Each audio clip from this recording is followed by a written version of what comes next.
Hello once again, and welcome to the Common Sense Gospel. I am Danny Simmons. And I'm Kurt Norbert.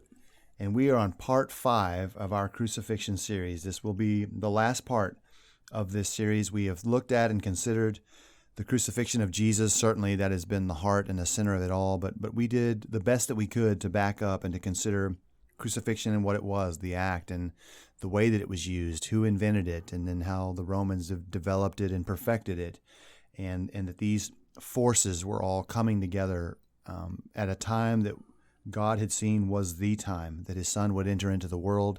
He would live a life in that day and age. He would walk in the shoes of all the people around him.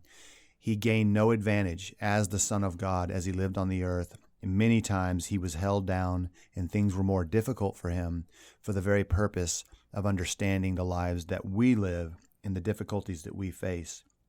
And as we ended last week, we finished with John 19 and verse 16, where it tells us, "Then he delivered him," that's Pilate. "Then Pilate delivered him to them to be crucified. Then they took Jesus and led him away." And our goal today is to start there. He has now been in front of the crowd multiple times. Pilate has insisted that he's done nothing wrong. "I find no fault in him," he says to them over and over again. They are insisting on the death of Jesus, and so he's finally agreed to do what they're demanding, and he's delivered them to them. So the Roman soldiers have them, and they are now leading Jesus away. Yep, they don't stop with what they have been doing. Mark chapter 15 tells us that they mocked him some more. They removed the purple robe from him, painfully, I might add, because it's on his scourged back. And they put it on him to mock him as a king. They put his own clothes back on him. And then as they begin to move toward the hill of Calvary, as is common in these type of crucifixion executions, he's forced to carry the crossbeam. So he has to drag part of his own death instrument through the streets because he's been beaten and scourged so brutally. He's exhausted because he hasn't slept for over a day, probably. He just can't go on. And so, again, according to custom, the Romans had the authority to just pick anyone out of the crowd they wanted, and you carry this. And so they pick Simon of Cyrene, who is compelled to carry the cross. And as they're going along, and as, again, normal in Jewish society, there are many women, we're told in Luke 23, that were mourning for him. They were weeping and crying out. And Jesus says something very interesting. He doesn't acknowledge the mourning for him. And I think this establishes this thread that I see in Jesus going through his sufferings, and especially as he's on the cross. He's always thinking about the welfare of others.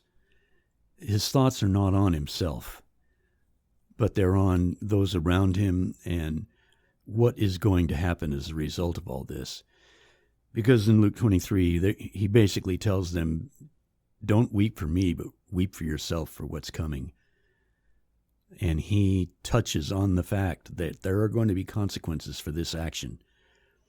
There's going to be a time when you're going to wish the mountains would fall on you.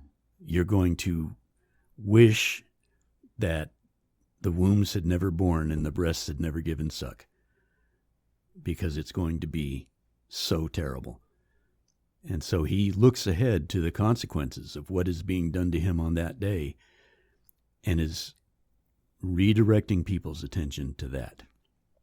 Yeah, and that's, I'm glad you pointed that out, because as you said, we will see a consistency with Jesus that he, as you mentioned, he's in such great pain. And the fact that he's not slept is we are over 24-hour mark of no sleep, on trial, being questioned, all the emotional things tied to that. And in this moment, he is walking along with this crossbeam. And we know that Simon of Cyrene, as you pointed out, helped and assisted at some point.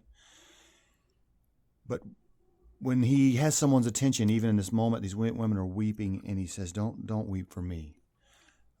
There's something coming upon you." It's concerns for them, and so that is so important because of who he is and the consistency of who he is. It's one thing in your good health to walk around and badmouth the religious elite. If you were a naysayer, if you're like, well, Jesus, he said the things he said. Well, if you look at that in any negative way, these moments don't allow you to do that.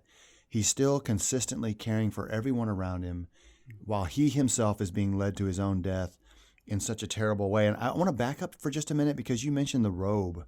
Mm-hmm. They put the royal robe, probably a purple robe, it may actually even say that in one of the Gospels, draped over his shoulders, spit on him. They're still hitting him and saying, "Hail, King of the Jews," making fun of him.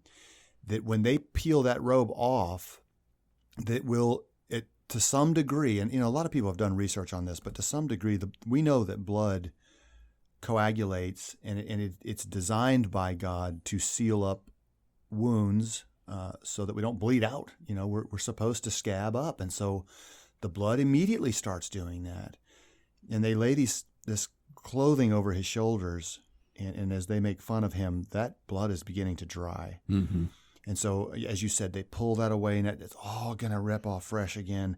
Then they put his own clothes on him. And think about the next step, as you mentioned, is the crossbeam. They don't lift that with a forklift and say, okay, get centered and get under. However they dumped that on his shoulders was not kind. That wouldn't be consistent with the way they've been treating him. So, again, this wooden, filthy beam is probably being slid back and forth over his shoulders and across the back of his back and forcing him to carry it. When he loses strength from under the cross, when they realize he needs help, he may be stumbling. Again, that giant wooden beam is just continuing to pull his skin apart. And it's one thing to say, well, he was mindful of the women around him who were mourning for him, and that sure is a nice thing. It's so much bigger than that because of the pain that he was suffering. And on top of all of that, Kurt, where he's walking to is for those nails to be driven in. He knows that.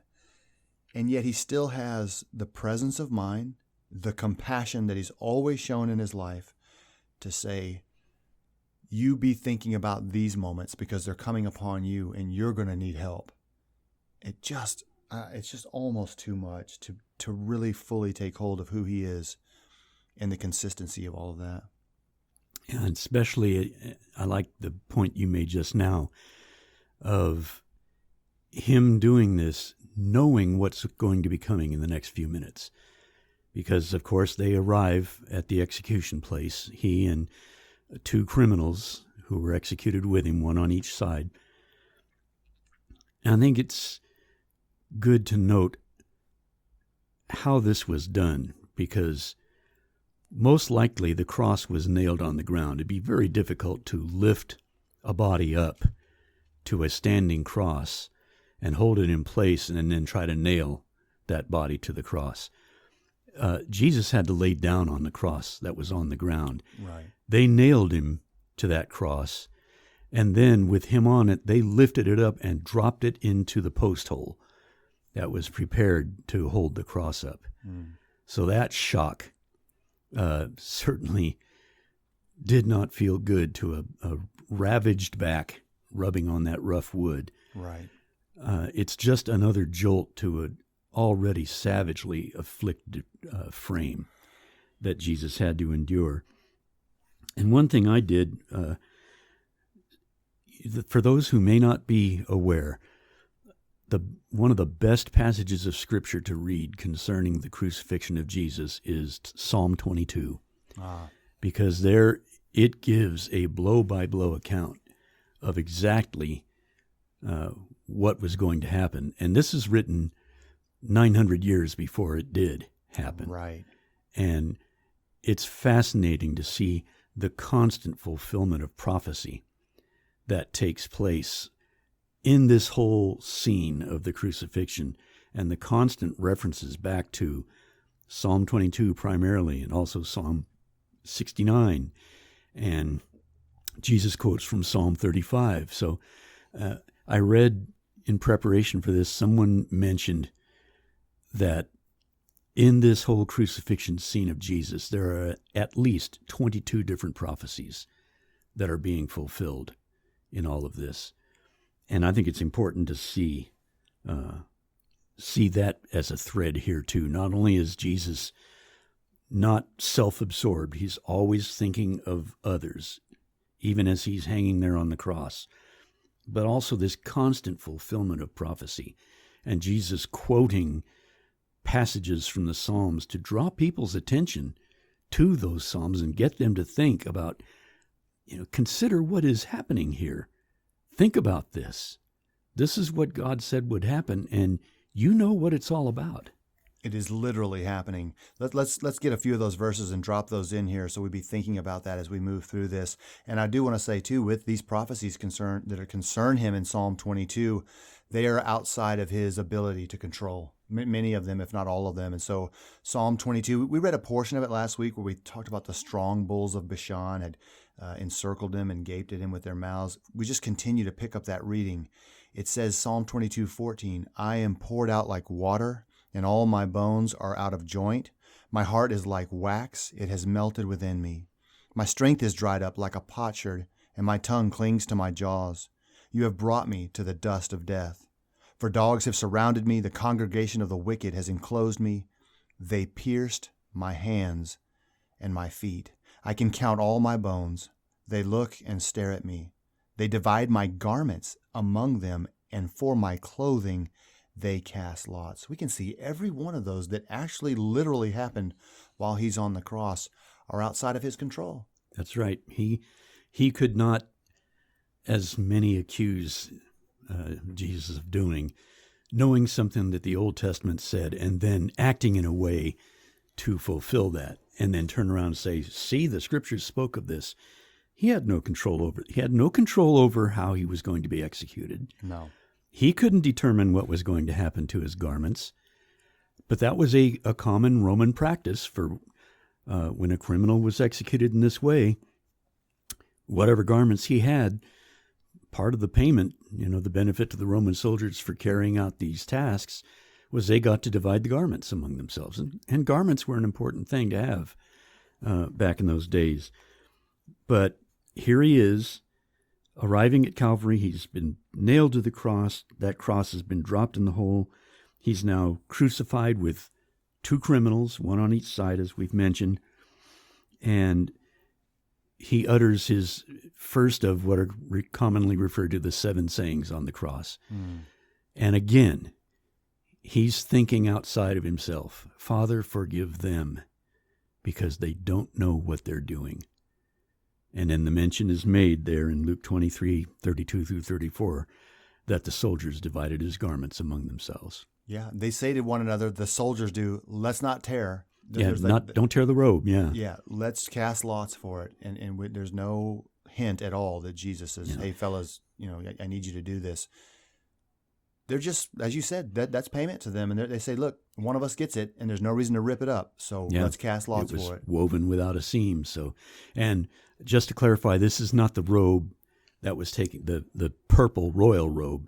This was his daily garment, apparently something that had been given to him and that he had throughout his ministry. But it was notable that it was woven throughout. There were no seams, so they would destroy it if they tore it. Right. And so now they gamble for it. For my vesture, they cast lots, Psalm 22 says. And so the next thing that happens, we of course don't know the time lapse between all of this. We know he was on the cross for several hours, about at least 6. But as he's hanging there, the two criminals are railing on Jesus. They have enough strength to be criticizing him. Say, hey, if you're supposed to be who you say you are, why don't you get us out of this? But at one point, one of the thieves comes to his senses and realizes there's something different going on here. And when the other thief again criticizes Jesus, that thief stands up for Jesus. Yeah. He says, we're here for our deeds justly. We deserve what we're getting, but this man is innocent. And then he prays to Jesus. He begs of him, remember me when you come into your kingdom. Lord, remember me when you come into your kingdom. Jesus responds to that. And I think there's something important there. As he's hanging there, he's being ridiculed by those who hate him passionately. They're even quoting Psalm 22 and throwing it at him. He saved others. He can't save himself. Just taunting him as he's hanging on the cross. And Jesus never responds to any of that. He never gets angry. He never says a word. Again, he's the one that's in control. But when this thief makes this request, Lord, remember me when you come into your kingdom, Jesus instantly responds to that with compassion. Today, let me quote the whole thing. Verily, verily, or truly, truly, I say unto you, today you will be with me in paradise. Yeah, that is such an amazing thing.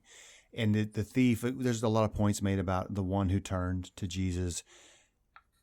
But if we back up, the greater picture that the Lord is showing to us is that this is the center of all of human history, because Jesus is there and because he's now offering himself for all human history.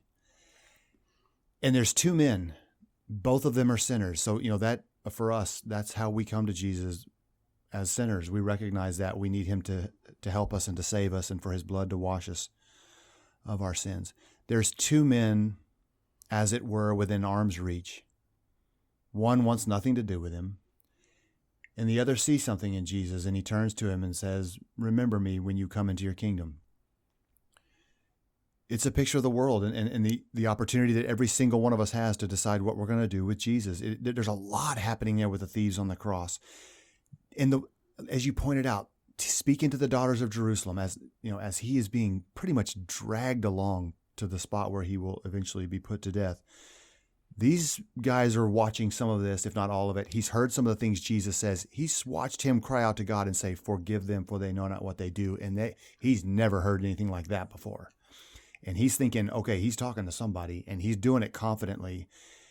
And the thief on the cross who accepts the Lord to the extent that he can is not the only one. The centurion says in Luke's gospel, after Christ gives up the spirit, it says, certainly this was a righteous man, the centurion does. Mm-hmm. And in Mark 15:39, it says, when he had breathed his last, the centurion who stood opposite him said, truly, this man was the Son of God. So that helps us see that what these thieves are seeing and watching unfold, one of them just is taken by it and says, this man is true. He also knows, because like you said, he tells the other guy, hey, we deserve this. We're supposed to be here. This man has done nothing wrong.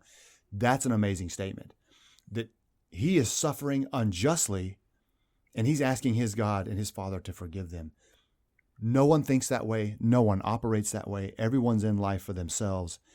And he's so different that this thief says, I want to go with you. Wherever you're going, I want to be there. And Jesus says, your faith, you're coming with me. I tell you surely today. So there's so much there for us to see. We can be either one of the thieves in the grand sense of it, that some people will turn to him and some people will just revile him until the day they die, because that's who they are and they don't care. As you said with the daughters of Jerusalem, there's still going to be consequences to the decisions we make concerning him, because he's paid the price. God sent him to accomplish this, and if you won't accept that, you're accountable to that. And if you do accept it, you're accountable to that as well. It's okay. There are going to be consequences for either choice, and those are really the only choices you have to make. That's right. Do I acknowledge him or do I not? Do I accept what he's done for me or don't I? And either way, there will be consequences for the choice. On the one hand, good consequences. On the other, consequences so terrible that we can't even imagine how awful it'll be. But there again, Jesus, with assurance, and nothing is said, but sometimes I think about how that thief must have felt in that moment when Jesus said, I'm telling you the truth. Today you'll be with me in paradise. What a Man. I am ready to go right now. It's just amazing. The love, the willingness to save. That's right. And that's what Jesus was there for. Exactly. And he tells him with all that assurance and just shows us whatever condition we're in, whatever point of time it might be, we can always come to Jesus. We can always turn to him and submit and surrender, and he will respond. That is the mind of God. That is what God wants to do. If we're seeking him, he's never very far away from us, and he is ready to respond to our call and to bring his salvation to us through his Son. And Jesus continues to show this concern in the next statement that's recorded of him, John 26, verse 26 of John 19. His mother is there at the foot of the cross, Mary, who I'm sure is remembering Simeon's words from 30 plus years ago. A sword will will go into your soul also, because she is seeing her son, her firstborn son, going through all of this. Yeah. At this point, Joseph, the earthly stepfather, if you will, of Jesus, has not ever been mentioned in the Gospels after they returned to Nazareth. So we assume at some point he passed away.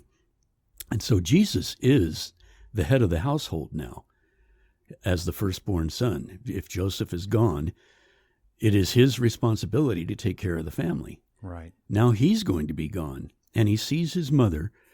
And so again, thinking of others' needs and honoring his mother, and seeing the disciple whom he loved, whom the consensus understands that to refer to the Apostle John, he tells her, "Woman, behold your son," and then tells John, "Behold your mother."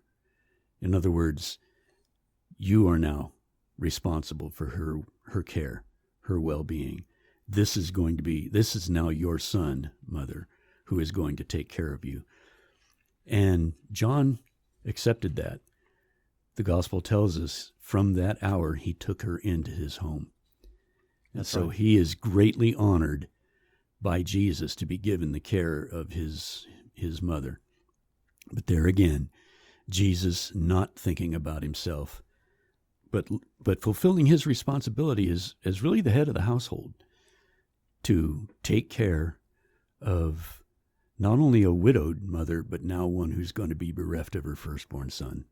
Yeah, and Mary gets a lot of credit for the role that she plays in Scripture, and obviously the life of Christ, and deservedly so. God himself gives her credit as well. The angel of the Lord, Gabriel, when he comes to her to tell her that Jesus is coming, he says, "Rejoice, highly favored one, the Lord is with you. Blessed are you among women." You're highly favored by God, and you are blessed among women. And yet, look at the tragedy, the difficulty, the pain, that she was chosen to stand right in front of all of this unbelievable difficulty. And I think for us, as Christians, we say, well, if I'm chosen by God, I'm washed, I'm cleansed, I'm trying to do what's right, then we think God owes us something, that would be temporal, or at least don't make it this bad for me. I'm doing the best I can. And we have to be careful with that conclusion, because Mary, as you said, she was told when the baby was born that she would be pierced through with great sorrows. And she kept it in her heart. She thought about those things. And we see it here really coming to a head. And she has to have thought back on those moments and thought, okay, this is it. The prophecy's been fulfilled. If she remembered it at all. But to me, I think about Mary, so highly exalted by an angel of the Lord. He says it right to her. And by our own line of reasoning, we think, okay, from here on out, she's going to have a smooth life. Son of God lives in her house. She'll never be lacking. And it's not true. They had a tough life. They were lacking all the time. They all had to work. They all had to do the basic types of labor to sustain themselves. And there was no benefit given. And, you wonder about that and say, why? You gave me your son to live in my home, and there's nothing to show for it. Literally, there's nothing to show for it. I think there's a great lesson in that as well, that we have to be careful about what we think God should be doing for us. Yeah, and unfortunately it is preached commonly these days that if you're a child of God and Jesus is your Lord, he wants you to be happy. He wants you to be wealthy. All of these temporal blessings are supposed to be yours automatically. And yet you do not see that in, as you pointed out, Mary's life and the life of her family. You don't see it in Jesus' life. The apostles. The Son of Man has nowhere to lay his head, Jesus said. Foxes have holes. The birds of the air have nests. I don't even have a pillow. The apostles suffered constantly for standing up for Jesus and proclaiming his message. We don't see any of this health and wealth stuff being provided for Christians now. Yes, you come across wealthy Christians, but what are they doing? They're using what God has blessed them with for the good of the kingdom. That's right. They're not running around proclaiming, hey, well, you can be rich too if you just send me some money, or, whatever the conditions are. Life for Jesus, he said, is tough because you're going to be different from the world, and the world is not going to like it. So here he is on the cross, carrying the sins of the world. And I like that you pointed out that we need to think about that, carrying the sins of the world. He's carrying every sin that every person has ever committed at any point of time up to that moment, and looking to the future. That's right. That every sin that will be committed by anybody, anywhere, at any time, he's taking care of that on the cross. In all of this suffering and the shedding of his blood, that payment that's required for sin, which is death, is being paid by one who didn't deserve it. He didn't commit sin, so there is no death sentence on him, but he's willing to take your sin and mine on himself. And as creation looks on their Creator, suffering and carrying the sins of humanity, we're told that darkness came upon the land from the 6th hour to the 9th hour. And I look at that as two things. The creation is mourning what its Creator is having to go through. And because he is carrying sin, he has taken on that taint, that guilt. The Father cannot have fellowship with him. The Father has to turn away. And so Jesus utters the fourth of his words on the cross. He quotes Matthew 22, verse 1, my God, why have you forsaken me? And I don't see this as an accusation toward God. Why have you left me? No. It's a cry of distress, not of accusation, because this has never happened before. Jesus has always been perfectly in union with his Father and with the Holy Spirit in eternity. And now, for the first time, there is a separation that takes place. Jesus no longer has that intimate connection with his Father because the Father cannot behold sin. He can't look upon that. And I look at that as that is part of the suffering of Jesus. Mm-hmm.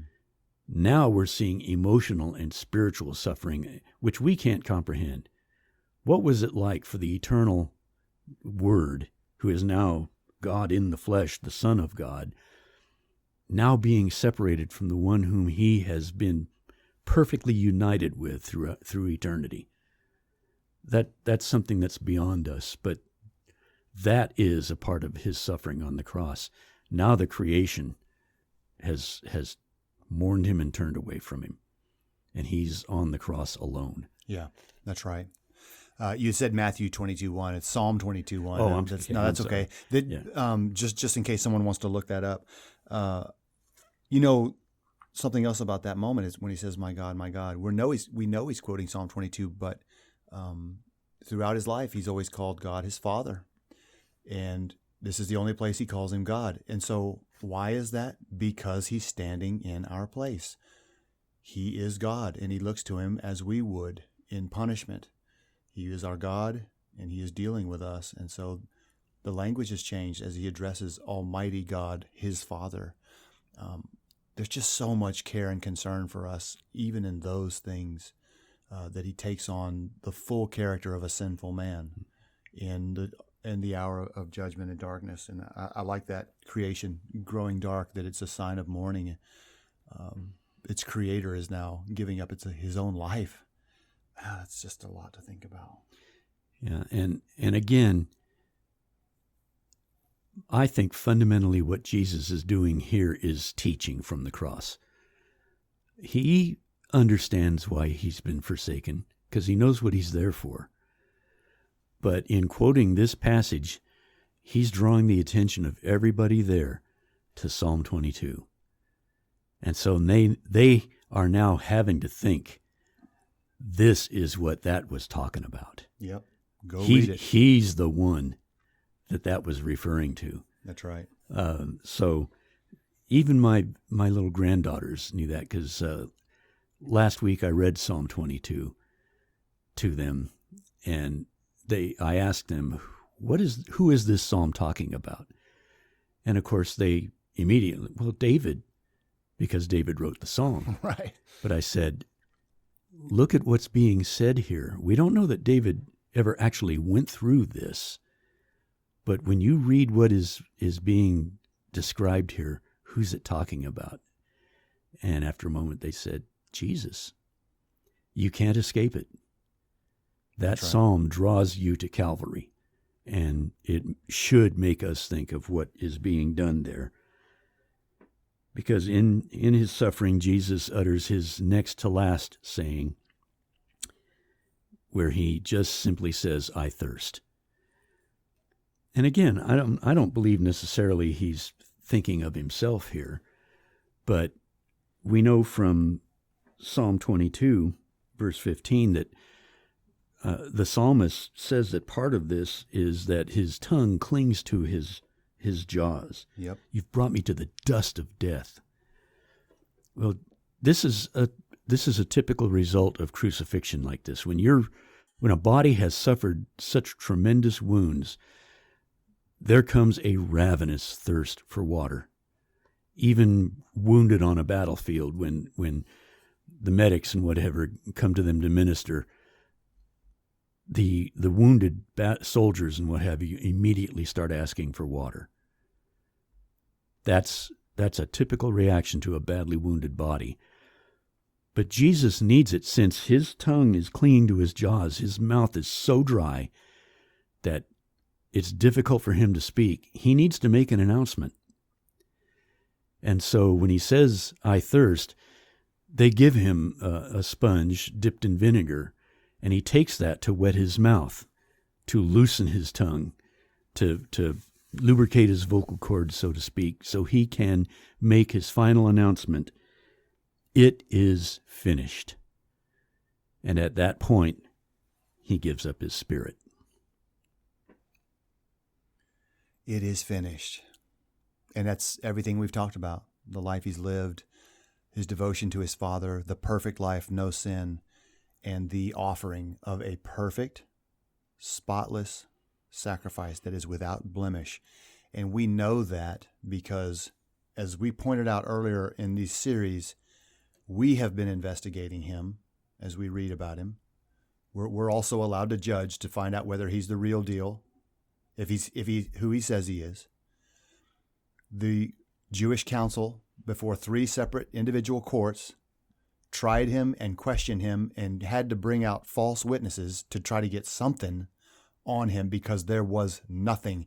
And they scrutinized him. They sifted through everything he said and taught and followed him and listened to him, and they had men inserted to just listen, just find something that he's saying. We've got to catch him.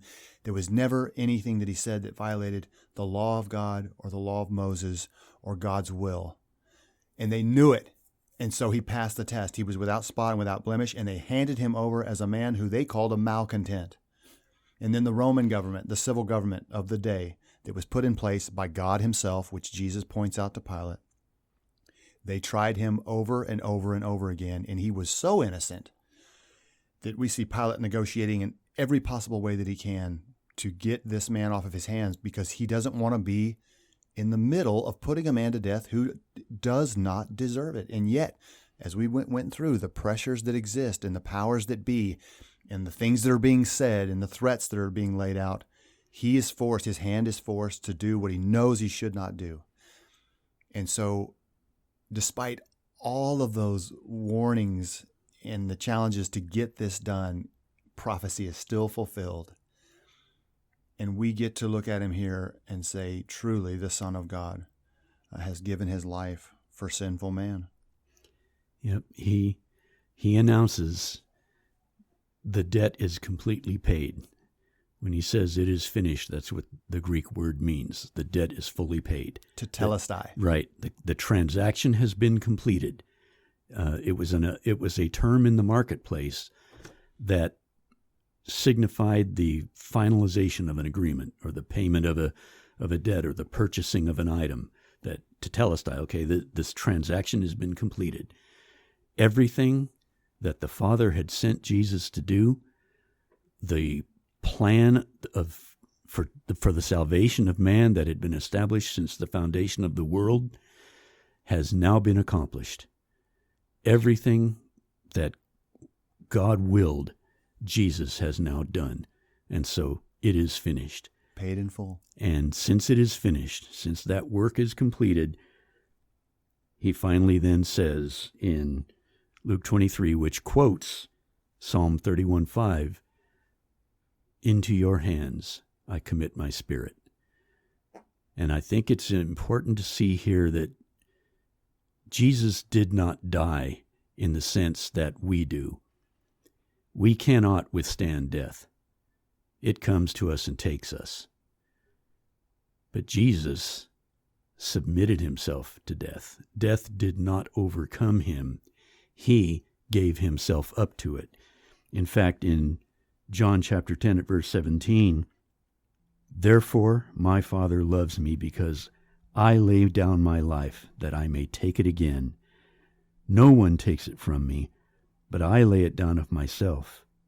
I have power to lay it down, and I have power to take it again. This command I received from the Father." So the Prince of Life, as he's referred to in Acts 3:15, the author of life, the originator, the source of life, has permitted death to have him, but temporarily. That's exactly right. And as we have tried to introduce these series of this portion of the crucifixion, we had brought in two men who were Jewish representatives of that day and time, and we watched them throughout this series discuss Jesus. You know, one's kind of doesn't really agree, and the other one says, "No, I'm convinced." And then we watched them move through this together, and I think that's been really a lot of fun for us, and it's been exciting to go through and write those skits out. We do want to thank Ben and Kaiden Schneider. They were the two men who talked with one another, and they had same last name, so they're father and son. Mm-hmm. And we'll let you guess who's who. Ben and Kaiden were a father and son combination that played the two men who were going through these days, these final days, and trying to figure out what to do. And we wanted to do that because the Bible shows us these snippets of conversations that people were really legitimately having. And so you'll see portions of those statements in the Bible laced into the skit, which they shared with one another. And so we want to give you one last one. We're going to end with this final skit is taken directly from Luke chapter 24. One more character is introduced, and he is played by Todd Foster. We'd like to thank him as well. In Luke 24, we're told that two men were walking out of Jerusalem toward Emmaus on the evening of the resurrection. So this would be Sunday evening. They are sad that Jesus has died. It's been 3 days. They're going home, it looks like, and they're just torn up about all of it. And so let's listen to this together as we close this series out.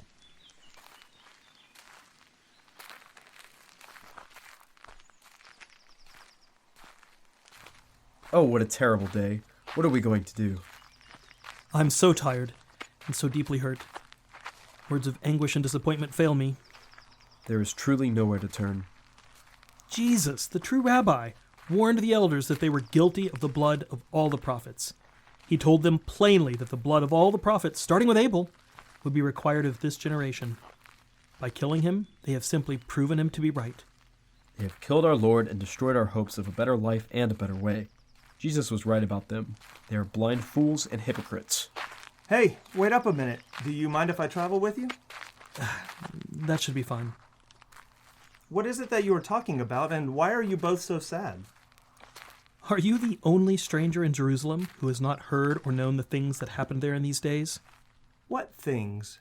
The things concerning Jesus of Nazareth. The things concerning Jesus of Nazareth. He was a prophet, mighty in deed and word before God and all the people, and how the chief priests and our rulers delivered him to be condemned to death and crucified him. We were hoping that it was he who was going to redeem Israel. Besides all of this, today's the third day since these things happened. Certain women of our company who arrived at the tomb early this morning astonished us by saying that his body was missing, and then telling us that angels appeared to them and told them that he was alive. Yes, and some of our men went to see if it was true. They told us the body was gone, yet they could not find him or where he was taken. Oh, foolish ones, and slow of heart to believe in all that the prophets have spoken. Should not the Christ have suffered these things and entered into his glory? Remember, Moses, the prophets, and the Psalms have all foretold about this glorious time. My brethren, consider the scriptures with me, and let's see all the beautiful things concerning him there.